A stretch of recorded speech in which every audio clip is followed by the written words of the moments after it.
আসসালামু আলাইকুম। এই ভিডিওতে আমরা দেখব উইদাউট এনি ডিভাইস অথবা নেটওয়ার্কিং ছাড়া আমরা কিভাবে একটা ফাইল এক পিসি থেকে অন্য পিসিতে পাঠাতে পারি। তো এর জন্য আমরা ইউজ করব নিয়ার বাই শেয়ারিং অপশনটা। তো এই অপশনটা উইন্ডোজ 10 অথবা 11 যারা ইউজ করছেন তাদের পিসিতে অটোমেটিক্যালি এটা ইনস্টল আছে। শুধুমাত্র আমাদের এটা চেক করে নিতে হবে ওয়াইফাই আইকনে সিলেক্ট করে যে এইখানে দেখছেন নিয়ার বাই শেয়ারিং নামের একটা অপশন আছে। তো এটা নর্মালি অফ থাকে, এটাকে অন করে নিতে হবে। এবং পাশেও আমরা আমাদের আশেপাশে যতগুলা পিসি আছে সবগুলা পিসিতে এই নিয়ার বাই শেয়ারিংটা কিন্তু অন থাকতে হবে। অন থাকলেই আমরা এই পিসিটাকে খুব সহজেই একটা ডকুমেন্টকে পাঠাতে পারবো। তো আমি একটা বা একাধিক এভাবে কিন্তু আমি জাস্ট ড্র্যাগ করলাম।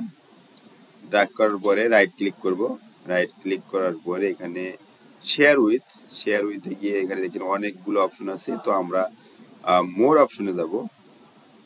মোর অপশনে যাওয়ার পরে এখানে দেখেন নিয়ার বাই শেয়ারিং নামের একটা অপশন আছে, এটাতে ক্লিক করব। তো এটা ক্লিক করার পরে আমাদের আশেপাশে যতগুলো পিসি আছে এবং যতগুলো পিসিতে নিয়ার বাই শেয়ারিং অপশনটা অন করা আছে সবগুলা কিন্তু এখানে শো করবে।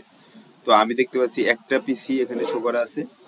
তো আমি এটাতে ক্লিক করব এবং ক্লিক করার পরে এখন কিন্তু শেয়ারিং টু ডেস্কটপ অর্থাৎ এই পিসিতে 5টা ফাইল যাচ্ছে।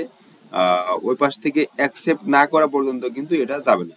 এখানে লেখা আছে ওয়েটিং ফর অ্যাকসেপ্ট। অ্যাকসেপ্ট দেন। তো অ্যাকসেপ্ট করলে কিন্তু অটোমেটিক্যালি ফাইলটা চলে যাবে আমাদের সেকেন্ড এপিসি থেকে। আর কোনো কাজ নেই।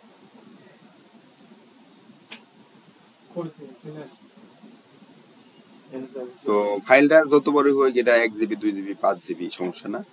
জিপ ফাইল বা প্লেন ডকুমেন্ট বা যে কোনো ধরনের ডকুমেন্ট কিন্তু আমরা এভাবে সেন্ড করতে পারি। Thanks for watching the video.